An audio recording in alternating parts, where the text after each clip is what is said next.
What's going on, everybody? Welcome back to the PapaJugg Podcast. It's been a month. It has been a long, long time. It has been since the end of October that we were last here, and now we are here again. We have a whole bunch to talk about, especially because there have been a lot of changes on the channel itself. There has been a whole lot of new people. Hi. It turns out 2 of the last 3 videos that I did have kind of popped off a little bit. Hold on, I'm getting... I swear Google is so broken. YouTube is sending me security alerts right now. This is so stupid. Hey, Jesse, what's going on? YouTube thinks that I'm not me. YouTube is sending me security warnings. But anyways, we do have a lot to talk about tonight. As I said, it has been a month since we were last here. We've got a couple of events to talk about. We've got the end of things to talk about. We have games to talk about. And then, like I said, I do want to start off tonight with a special thank you. Like I said, 2 of the last 3 videos that I've uploaded have really gone popular. One of them went really, really crazy during Thanksgiving. About halfway through my Thanksgiving meal, my phone started exploding, but I was with family, so I left it alone, didn't touch it. But as soon as I got home, there were some comments, there were some likes, there were some subscribers, there were some shares, there were discussions happening on the YouTube channel, and I love to see that kind of stuff. So I really, really appreciate it, especially for all of you who have subbed. Some of you know that I am trying to become a YouTube partner. You have to have 500 subs in order to make that happen, and we blew past our halfway point. We are now sitting at 260, I believe it is. I think prior to Thanksgiving, we were sitting at 244. So whatever, lots and lots of stuff. So it was pretty popular. And I got to do that live impromptu, completely unplanned, quick Twitch stream that turned into the React video here on YouTube. So thank you very much for everybody who liked it, commented on it, shared it. If you subbed from it, I appreciate that. If you subbed before, I still appreciate that too. Thank you very much.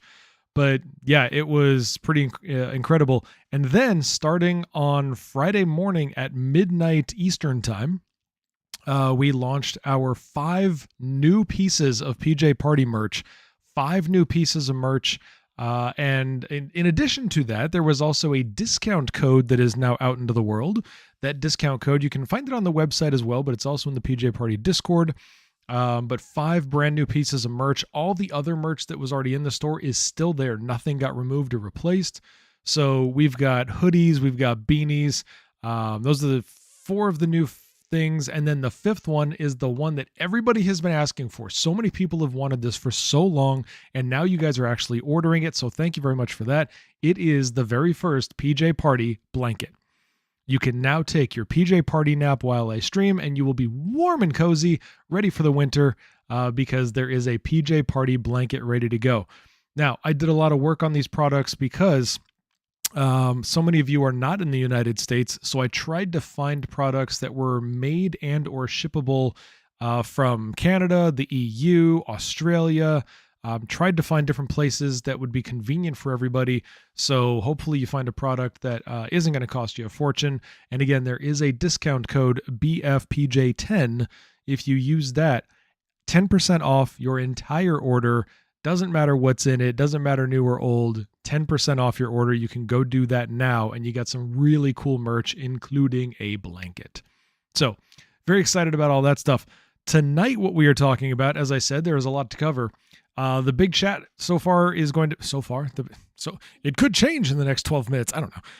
The big chat is going to be the Game Awards. We have our nominees. They have been announced, so I want to get caught up on that one and give you my my analysis. We got to talk about BlizzCon, which is kind of a big disappointment to me. Grand Theft Auto 6. Are there secrets being leaked? No.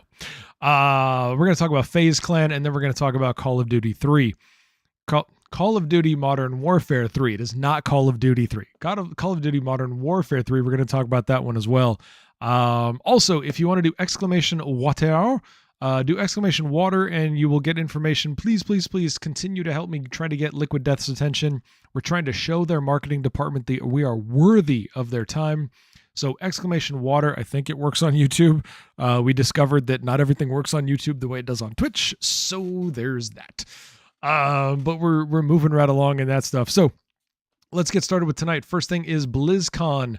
BlizzCon did happen. Now, the interesting thing about BlizzCon was I was excited about BlizzCon because this was now post Microsoft acquisition. This was the first BlizzCon that is part of Microsoft. So this could have gone two ways. At least I thought it could have gone two ways. BlizzCon could either have been absolutely boring, just be like, okay, we have nothing to talk about. We've been plagued by scandals. We've been trying to get the Microsoft acquisition through. We really don't have much for you. Or BlizzCon could have been awesome. Microsoft could have stepped in and said, look, we've been working with you guys for a while behind the scenes. So we're going to have a great BlizzCon with some cool announcements now that Microsoft is in charge. Guess what? They went with the first one. They went with basically a waste of a convention. I don't know about you guys, but I was not entertained. The news was just sort of like, meh. It's like, okay, you go through the list of everything that was announced. It wasn't that exciting. It was kind of like whatever. All right. Yeah. BlizzCon. Phil Spencer did show up though. If you didn't catch that, Phil Spencer did make an appearance and gave a little cheerleading, Blizzard has been an amazing innovator in the gaming, blah, blah, blah, blah, blah. He said some shit. Hold on. I have a quote. Because he yacked on and on. It wasn't huge, but it wasn't bad either. Hold up. We're going to get to some of the announcements, but I want to read what Phil Spencer said, because there it is. Throughout Blizzard's history, they've pioneered and refined so much across the gaming industry, and many of you today have been a part of that journey. Think of Diablo. It propelled the action RPG genre forward. StarCraft spawned the foundation for what esports would eventually become, and StarCraft 2 was a major catalyst for the evolution of games as live entertainment. World of Warcraft changed not only how people developed and supported games, but really, it introduced a much wider audience to the concept of online communities. And Overwatch not only reimagined gameplay, but also the representation possible in class-based shooters. Thank you for the Blizzard history, Mr. Spencer. What are you doing now? Nothing. It was so just, blech. Oh, see, Faulty, it didn't do shit. Damn it. All right. I gotta. So one of the reasons, I apologize. If you guys are listening to this as an audio podcast later on down the road, in chat, somebody did what I asked, which was exclamation water. It didn't work. And there's a possible reason for that. The possible reason for that is because just prior to going live, because it had been a month since we had done the podcast, I was logged out of everything. So I had to reconnect all the I genuinely don't know what is connected anymore and what is not. So thanks for trying, Faulty. Appreciate it. By the way, Faulty gets mentioned in one of those YouTube videos that I talk about. So anyways, we're trying to get Liquid Death's attention. If you go to my X feed, aka Twitter, if you go to my X feed, the pinned post is the thing that I would love it if you could repost it or comment on it or like it. Let's do something to try to get Liquid Death's attention. We just got to tag them and be like, yes, get this guy an endorsement, because that's going to be a lot of fun.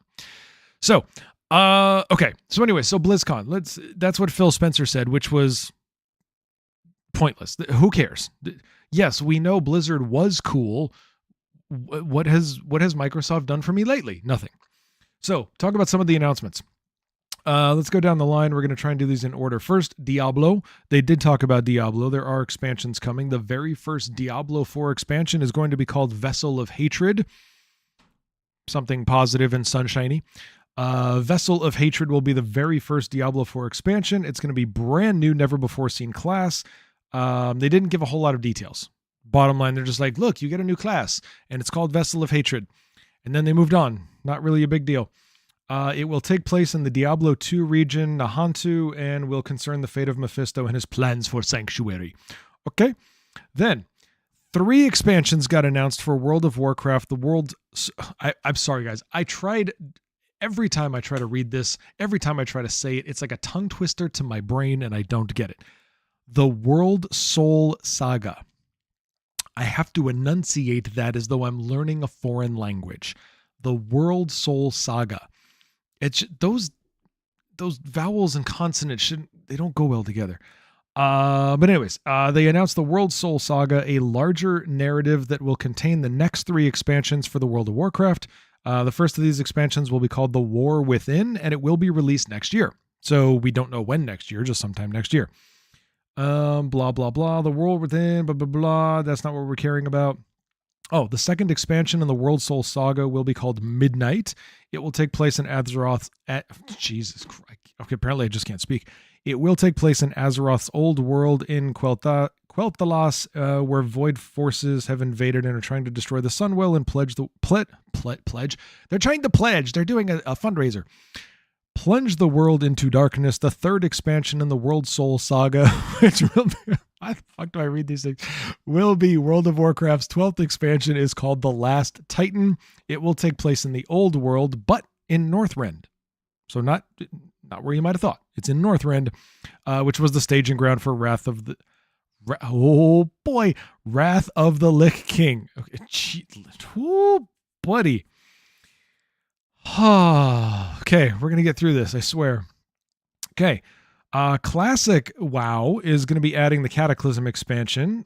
We did get some details on this, but yeah, they're going to revisit the adventure that was a revamp to Azeroth, and it transformed the entire regions, made the old quest lines and storylines unplayable. That is now fixed, according to their announcement. Cataclysm was where the giant dragon Deathwing flew in the sky and rained fire down upon players. The Worgen and Goblins were added as playable races, and archaeology was introduced. So that's getting fixed. Cool. Nice expansion. That'll be good. It was also announced that Classic's Season of Discovery will begin on November 30th. So if you are watching the VOD between now and the Monday that it gets released as an audio clip, you've got a couple of days. If you are listening to this the day that it gets released as an audio clip, I think that's going to give you 3 days. It'll give you 3 days to get ready. But that'll come out on the 30th. It is described as, quote, vanilla World of Warcraft with a twist, unquote. It will let players create new characters and bring them up to a level cap of 25 while discovering class-altering abilities. This will also let players become tanking warlocks, mage healers, and more. So, couple of announcements about World of Warcraft. Nothing unexpected. Everybody was kind of like, yeah, we always expect World of Warcraft news. Overwatch 2's next hero is Mauga, the game's first Samoan hero, which, if you saw this actually when BlizzCon was happening, if you got it before tonight's recap, if you thought the same thing that I did, which was, wow, Disney's going to sue them because this dude is a clone of Maui. He looks just like Maui. Somebody needs to get sued. So, yeah. But anyways, but it is the game's first Samoan hero. After an early leak, again, not a surprise, Blizzard officially revealed Mauga, the game's first Samoan hero, who also happens to be a heavy assault character. Wow, not stereotyping at all. He wields a number of heavy artillery weapons like the incendiary chain gun and the volatile chain gun. If that wasn't great enough, he has nicknamed them Gunny and Cha-Cha, respectively. Well, that's an important detail worthy of a con. His charge move is called Overrun, and it's basically an unstoppable skill that sees him rushing and charging through the battlefield, destroying everything in his path. Why they didn't listen to greater voices of wisdom and name it Juggernaut, I can't understand. Hearthstone, we got an announcement about Hearthstone. The next expansion is Showdown in the Badlands. Again, A, not a huge surprise. B, nobody cares. Takes place in Azeroth. I really can't talk. Hold on. There's a thing in this drink.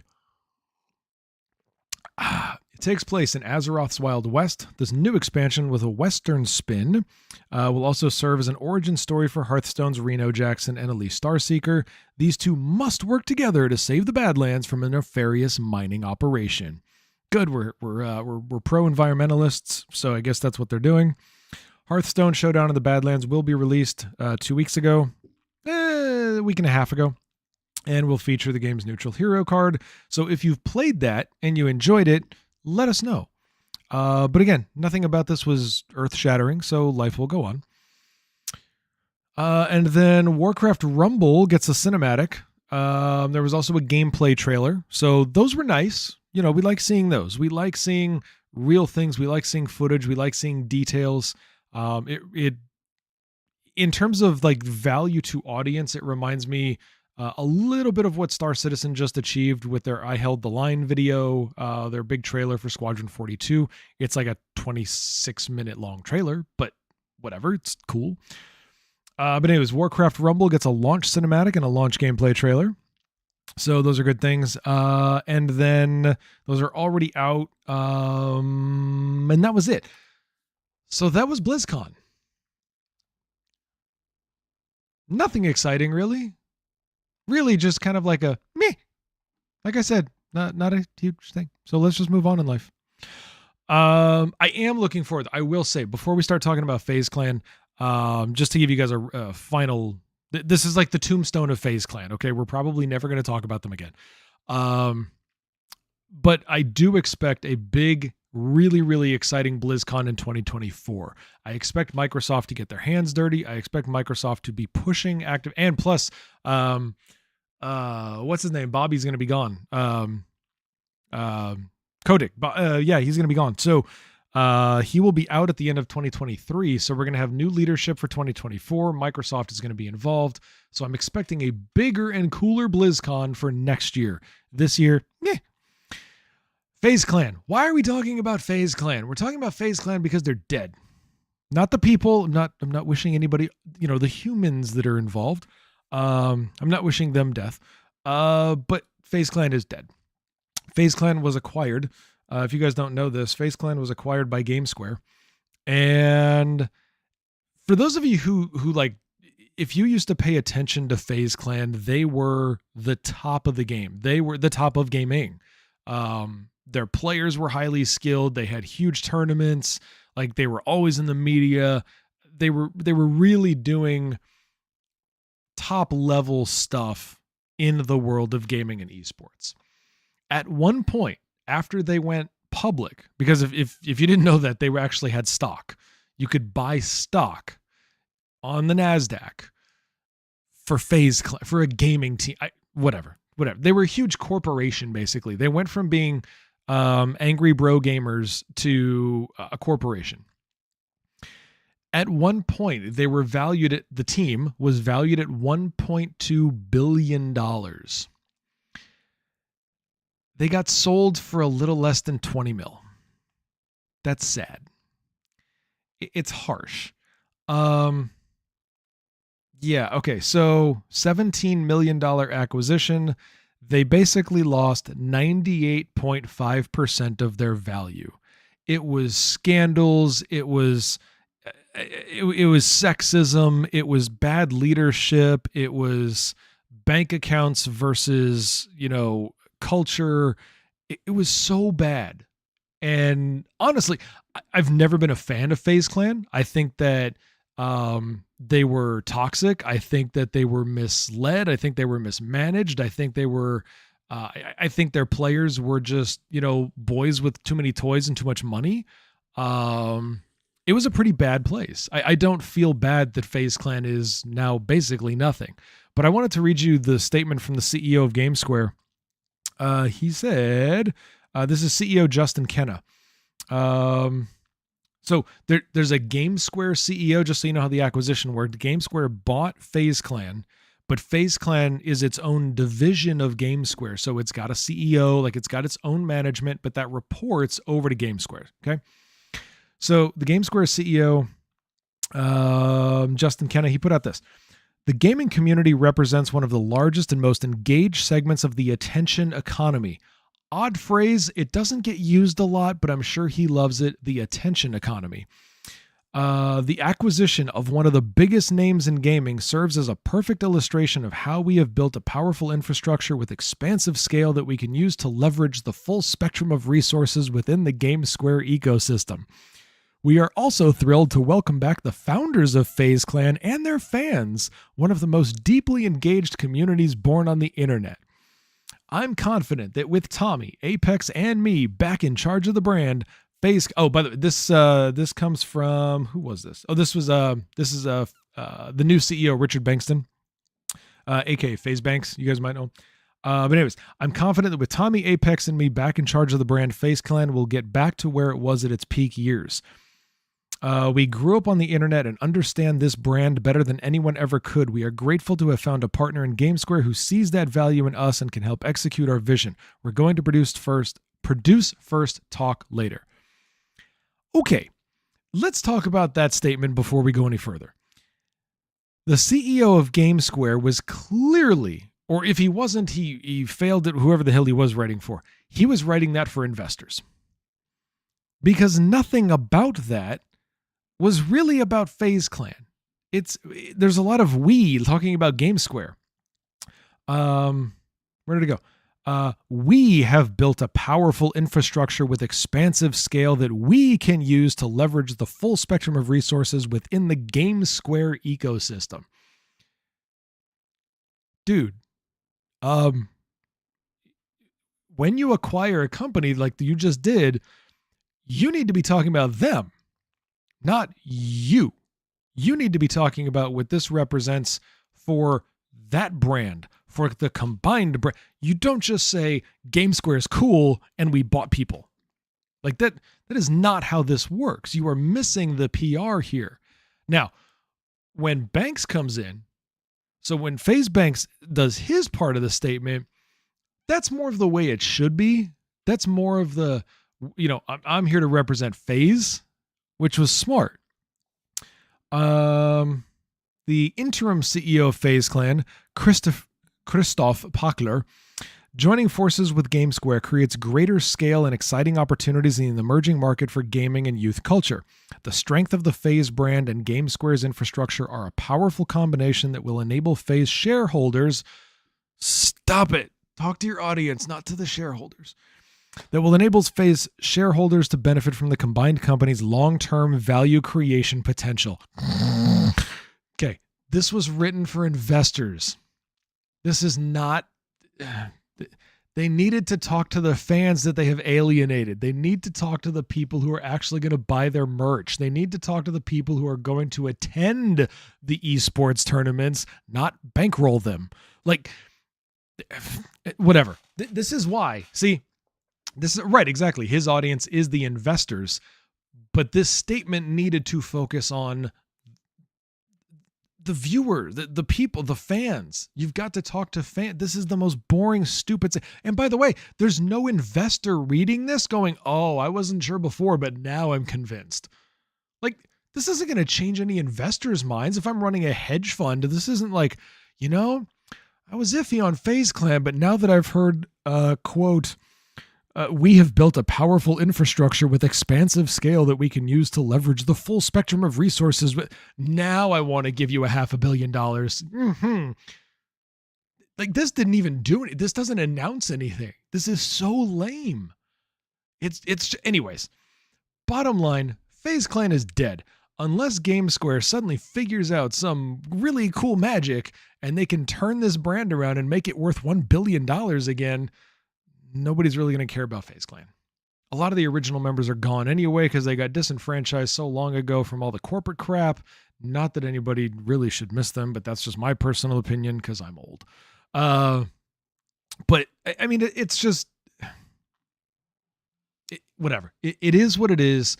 FaZe Clan is worth less than 10% of what it was at its peak. I don't see much of a future for them because there are other orgs, there are other teams, there are other companies that are stepping in and doing interesting things. I'm not sure how much of FaZe Clan is really going to matter very far in the future. I think GameSquare can do interesting things with them, but I don't think it's going to be anything worth $1 billion anymore. But that's just me. So let's move on to our other important topics. Call of Duty Modern Warfare 3. Call of Duty Modern Warfare 3 is, boy, this was interesting. I was excited about this coming out. A lot of people were excited. It's another new iteration of the game. Great. But it's a great, okay, it should be a great IP. It should be a great series. Over the last few years, though, kind of not. Like, everybody's just sort of like, cool game. I like my FPS. GG's. You know, they're just kind of moving along. It's the next Call of Duty, but a lot of people were looking forward to Modern Warfare 3 because it was supposed to bring some new stuff and it was supposed to do some cool story stuff, all of that. The reviews came in and it was basically not great. Now, there were a couple of problems with the review system. First, a lot of people were reviewing the original title on the same site as they were reviewing Modern Warfare 3 from this year. Like literally the one from like 2011 or whatever year that came out. Same site. So the scores were getting combined and it was really stupid. That was on one site. But most of the critics and most of the fans kind of came out with this going like, yeah, 6 out of 10. Like not amazing, not great, but not terrible. You know, there was some cool stuff in it. The big problem, and I found a great recap of this, but the big problem was the campaign. A lot of people felt that the campaigns in this were just last minute, half thought, half-assed, not really doing good stuff. The multiplayer is always what it is. You know, that's where you get in and toxic reigns, whatever. But when the campaigns were a little here, I'm going to read you some of these reviews. There's a collection of them. Let's see. Here we go. So this is from IGN in Spain. The campaign feels like a spin-off of something much bigger, and the zombies don't quite fit in the open world. The multiplayer acts as a redemption for a product that should have stayed in DLC. Ouch. The last sentence was the part that's painful.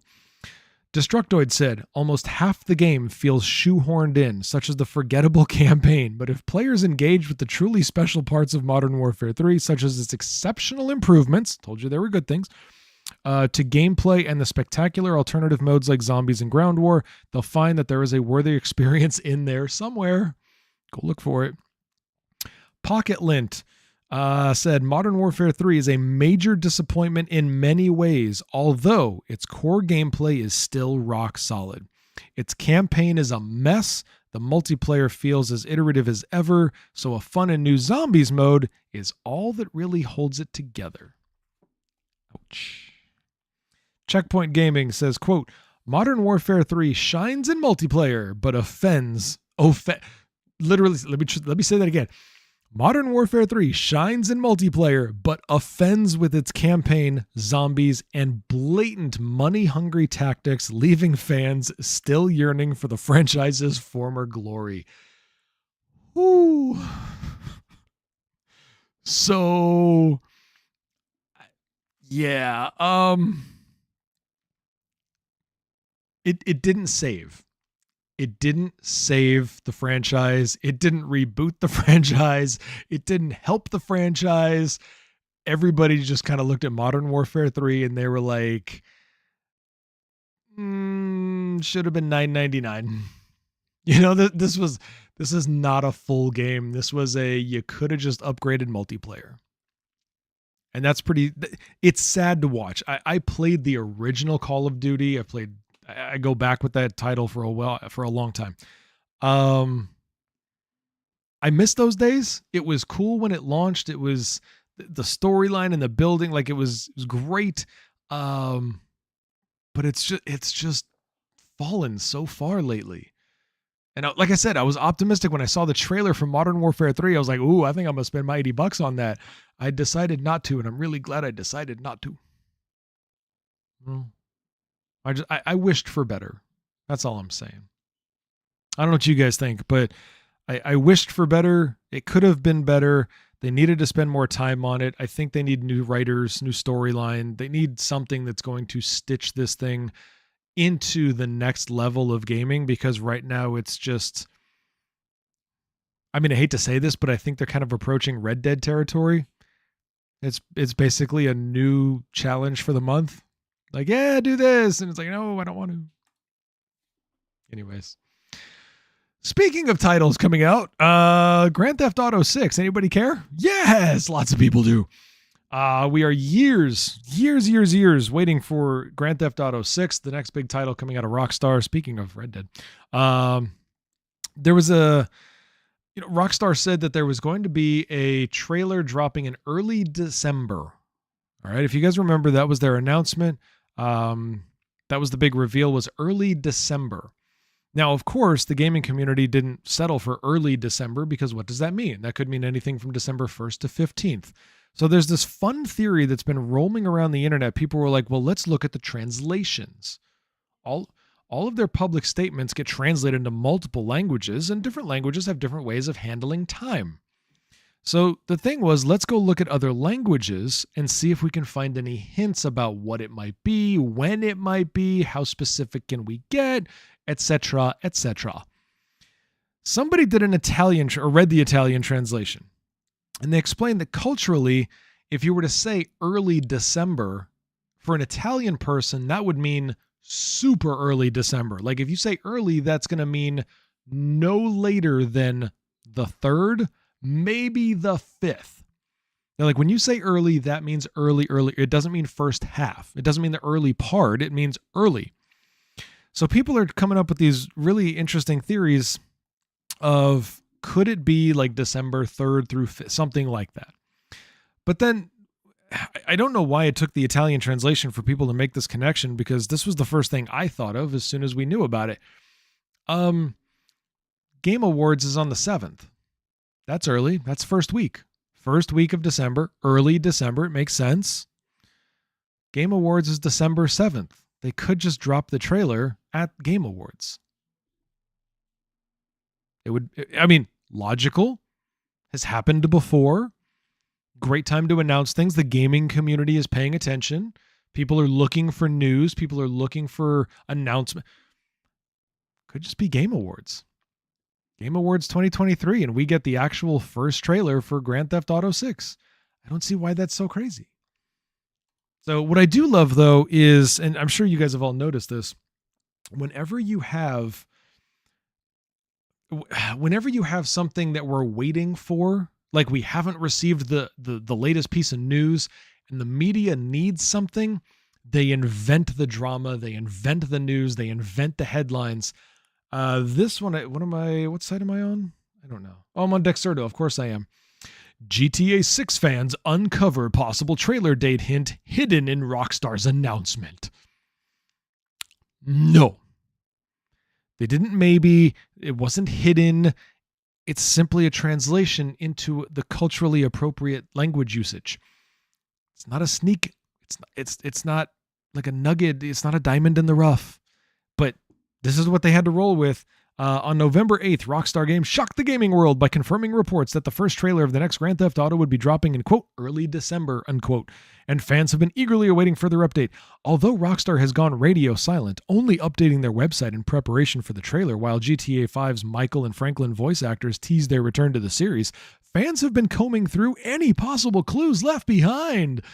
Nobody, guys, it'll drop when it drops. We're like 2 weeks out. Relax. It'll show up. It's okay. The trailer is not going to change the game. The trailer's not going to give you the game. The game's not. It's a trailer. It's okay. Everybody, take a deep breath. Namaste. Anyways, we don't have a date. I still think it could drop at Game Award 2023. We'll see what happens. But in the meantime, let's talk about Game Awards 2023. I think that's a great idea. Here's why. At the Game Awards, they announce the Game of the Year. Now, every award show has a Game of the Year, but Game Awards is kind of the big one that people are looking forward to, or one of them, I should say. And they announced their Game of the Year nominees. I'm going to run through this list, and it is going to amaze and disappoint you. I don't know. You tell me. You ready? Alan Wake 2. By the way, these are in alphabetical order. It's not anything else. It's just alphabetical order by title. So don't read anything into it that isn't there. Your nominees, there are 6. Your nominees for Game of the Year: Alan Wake 2, Baldur's Gate 3, Marvel's Spider-Man 2, Resident Evil 4, Super Mario Bros. Wonder, and The Legend of Zelda: Tears of the Kingdom. I don't know about you, but that list seems incomplete. You know what I mean? I'm not saying that these games aren't deserving. I feel like there just should be more of them. I feel like despite Starfield's loading screen simulator, Starfield should have been on that list. It's a new IP title. It is visually stunning. The storyline is great. The gameplay is fun. Is it a winner? Is it the guaranteed winner I thought it might be? Maybe not. Probably not. I think, but it should be a contender for it. The only one I put time into is Baldur's Gate 3. Right. Baldur's Gate 3, I think, is a clear front runner for this. As was just said in chat, I think Baldur's Gate 3 is definitely the favorite, but I don't know if it's the winner. Tears of the Kingdom, great game. Great continuation of the title. Tears of the Kingdom, solid contender. Resident Evil 4, I get why it's on the list. I don't see it winning. If it does win, I think that's a huge error. But I think it deserves to be there, like Starfield deserves to be there. Spider-Man 2, again, great game. I think it's a contender for winning. And Alan Wake 2, huge. I mean, it was really, really well received when it came out. So I see that being another thing as well. But whatever. I think that there's others. Let's see. Game. I want to search this while we're live here. Game of the year titles. Let's see. We don't want that one. No, we don't want that one. No, we don't want that. See, now all everybody is talking about is what the actual nominees are. Gosh dang it. Game of the year contenders, maybe? No, I don't want I know the nominees. Oh, here we go. Okay. So which games do you predict will be Game of the Year 2023 nominees? Baldur's Gate 3, of course. Oh yeah, that was the other one. Was Hogwarts. Hogwarts Legacy. What happened to that? How did that not make Game of the Year nominee?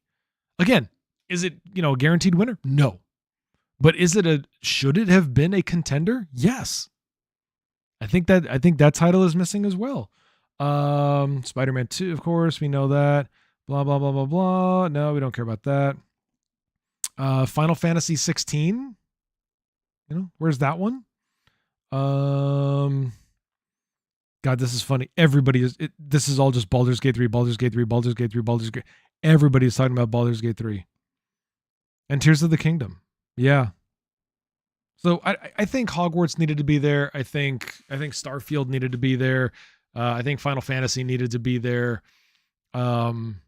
This seems like good, interesting, high quality titles have been kind of shafted from this, and I think it sucks.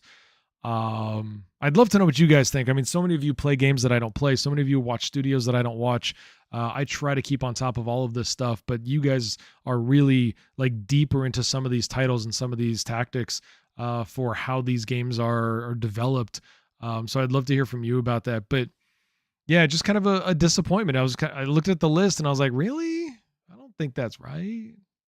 I think there are other studios that deserve recognition. I think there are other titles that deserve recognition. The other thing is, there are some titles that launched that are very buggy and they're still on the list. And I think that needs to stop happening. I think we need to stop focusing just on, was it pretty or did we like the story? And I think they need to focus on, did the game work the day it was played? When it hit consoles, when it hit, download, when it hit Steam, was it really playable? Was it really enjoyable? Or was it oh, hey, we've got a patch coming out soon. We promise we're going to fix that. It's coming. But, we would just wanted to get this out into the world. I think that we as gamers and the industry as a whole, we need to stop rewarding studios for making incomplete stuff. I know that's not a popular opinion, but the bottom line is, if these studios release unfinished product and still get $100 million in revenue and still get Game of the Year nominations, what incentive do they have to give us a proper product? None. We're just like, oh, give us games. And it's like, okay, but they're going to keep making these crap. And they are crap in some cases. I mean, they release unplayable Redfall should have never seen the light of day for a year. Redfall, but they were like, hey, let's get a game out. People will buy it. People will play it. Yay. And they released it. We got to stop indulging that garbage. Rooster asked in chat, where's the 20-year-old titles that are still the most played games of 2023? Those aren't the... See, this one was done correctly. This one only talks about games from this year. Good job, stupid PC gamer. Anyways, so that's all we've got for this week, everybody. It was good to be back. And again, I want to thank everybody who has recently subbed to this YouTube channel. Thank you so much for doing that. We are on the road to YouTube partner. I want to thank everybody who has liked, commented, and shared on the videos that have been released lately. I've got a new one coming out maybe in the next 48 hours if I can get my life back, because had a bit of a challenge here at work. I've got an employee who is suffering a severe medical problem. So I'm going to be doing part of their job for the next 2 to 4 weeks, and we'll see how that goes. But I've got a lot of content coming. And like I said, the brand new merch items have launched. They are live. Go to shop.papajuggernaut.com. You will be able to check out all of the merch products, which includes the new stuff and the stuff from day one of launch. So you can check all that stuff out. And right now there is a Black Friday sale going on. All you have to do, and it goes through November 30th, by the way. That sale goes all the way through November 30th. You get 10% off your entire order. It's not just some products. 10% off your entire order is available right now. Just put in BFPJ10 and you will get 10% off. So just shop.papajuggernaut.com. The merch is yours. Anyways, go have yourself a good morning, a good day, a good night, and I will see you right back here next Friday. See ya.